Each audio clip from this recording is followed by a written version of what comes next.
What's up guys, it's Skill Up here with another Division video. Today I just want to talk about something that has really been on my mind a lot the last little while actually. Recently I put up a review of the Lone Star gear set, declaring it the best new gear set. It was actually tweeted out by the official Division Twitter account, and that video got nearly 200,000 views and over 5,000 likes. So my follow-up video, which was a build guide for the Lone Star set, is actually currently sitting at around 80,000 views and has about 3,000 likes. So collectively, these two videos got around like 1,000, maybe 1,500 comments, like a lot of comments on these videos, you know? And YouTube comments are actually really interesting in that they give you a really interesting view from the coalface, as in like up close and personal with what people are thinking. But they also give you a view of like 30,000 feet, you know, which is like, you kind of, when you read all of them, you really get an idea of like the collective sense of what people are thinking. And believe it or not, I actually do read all my comments. I definitely don't respond to all of them because I simply don't have time, and I'm really sorry for that. But believe it or not, I actually read every single comment that you leave on my channel. So first of all, thanks for doing that. I really appreciate it. But anyway, it keeps me very busy. And the point I'm making with all of this is that as I was reading comments about Lone Star, I really started to see the conversation shift over time. You know, at first people were really super hostile to this build. You know, a huge number of commenters actually declared it like trash tier, it's terrible DPS, it's useless, it's garbage, it's awful. They're like, skill up, learn to play, bro. You know, because in their view, like Strikers, Sentry, and Savage, like the old 3-2-1 combo, was like better in DPS. And so anything else was just garbage. And they really thought that because this build didn't really work very well in DZ 5.6, which by the way, I actually do use this build in 5.6. It's not particularly great, but it works. But anyway, that aside, that in their minds, I was kind of like wasting their time because I made this vid saying that Lone Star was a good set when all these people really wanted to hear was like more reasons why the 3-2-1 combo was so good, you know, because that was what they were using and that was clearly the best. Now, to be really clear, I didn't actually say that Lone Star was the best set. What I actually said was that it's the best new set, in the way that, you know, patch 1.2 has been released, new sets came out. This one is, in my view, the best because it's sort of the most interesting and it brings the most utility. It sort of fundamentally alters your play style in a really usable way. It's not just like a gimmick. It's like actually quite good when you're using it properly. And I think that's a fantastic thing because what this game desperately needs after patch 1.1, or needed, I should say, is like a new build meta. We need more builds, right? The fact is, any good looter game is defined by the various build options available to you when you amass enough loot. You know, like something like Diablo is obviously the go-to example here. In Diablo, there are like an infinite number of ways to play that game depending on your preference. Like one class, like the monk, I'm not sure, most of you would have played Diablo. For those that haven't, there's like this monk guy, and you know, you can get gear sets that like enable him to do huge damage by dashing between targets, or another gear set that sort of like focuses on his cyclones that sort of like twirl around him and he can just kind of like walk through everyone, wrecking everyone. And then there's another one which is like, you know, you're just punching people individually but they explode and that explosive damage chains onto other people, etc., right? So the beauty of all of these builds is that they actually all do the job really well, and that is like killing enemies quickly. The difference, of course, is in the way that this is achieved, and the fact that the player is in control of this choice and gets to play the game their way. And it's one of the reasons why Diablo remains so popular today.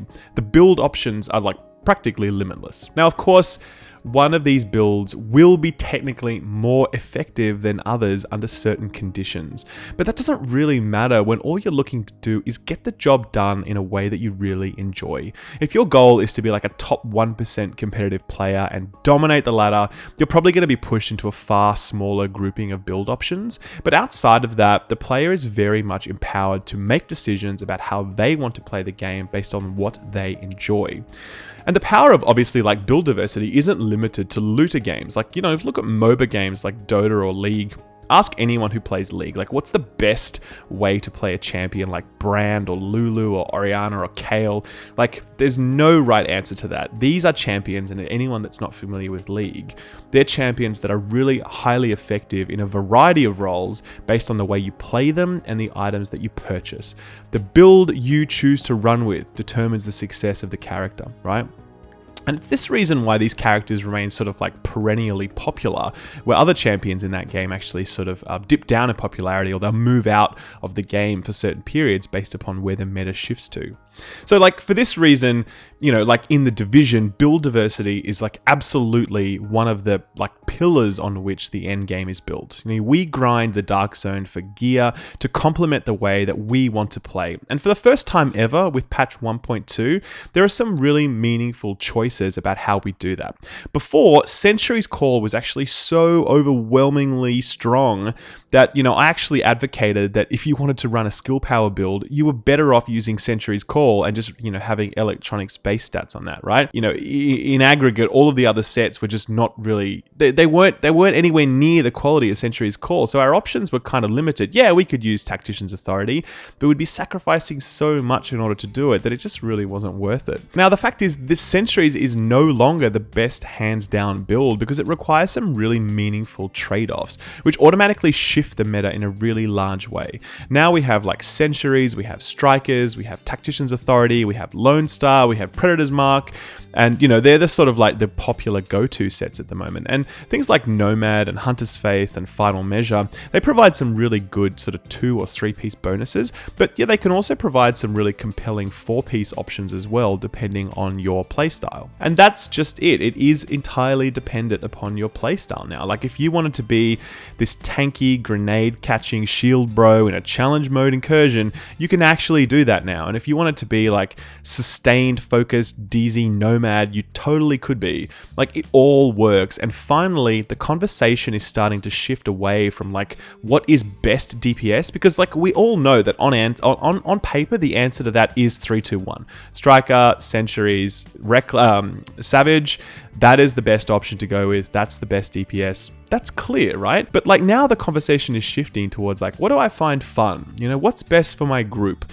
What helps me solo the DZ versus, you know, helps me gank in the DZ? What are like, these are questions that there are actually no right answers to.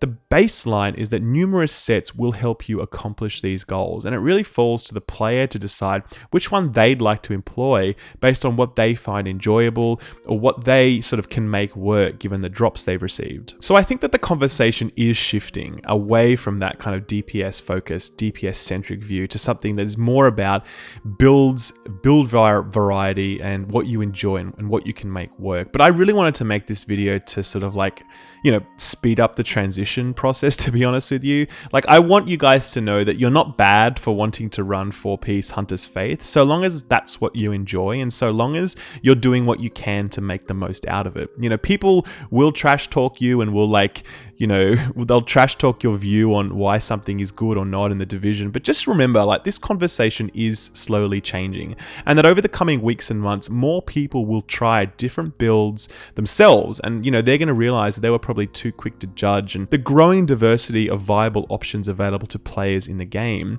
you know, they aren't just gimmicks, like they're really legitimate, viable options now. You know, those of you that are mixing it up with like a Nomad set or a Final Measure 4-piece or a max survivability Tacticians or Lone Star or any of the other sort of less played gear options, like, you guys are absolutely paving the way for like a better, more enjoyable game and like ultimately a smarter community that's sort of better able to evaluate the plethora of pros and cons associated with each set beyond just looking at like the DPS that it produces. So many people have asked me why I've never done like a Striker Sentry Reckless video, and it's really for like one simple reason, which is, you know, we already know that it's really strong, and me doing a video on that doesn't really help grow anyone's understanding. I'm really interested in trying out things that no one else is really talking about or looking at the moment, and seeing how that might work, because I'm really interested in sort of like enlarging the discussion, you know? So yeah, in the future, you can absolutely expect to see some less than conventional builds from me, because each of these will deepen our understanding of the game and sort of in turn deepen our enjoyment. And that's not a bad thing. That's not sort of like, I got heaps of comments that were like, skill up, people listen to you, man. Why are you telling them to wear a trash set, you know? And I'm like, that's really a shitty view, you know, because we need to sort of like look at different ways to play the game and welcome those and talk about those and learn from those, rather than just think that playing anything other than 3-2-1 is bad. So you'll definitely see that sort of stuff on my channel, you know, and I'll be putting up videos like that as often as I can, or like, I guess specifically as often as like my fiance will let me.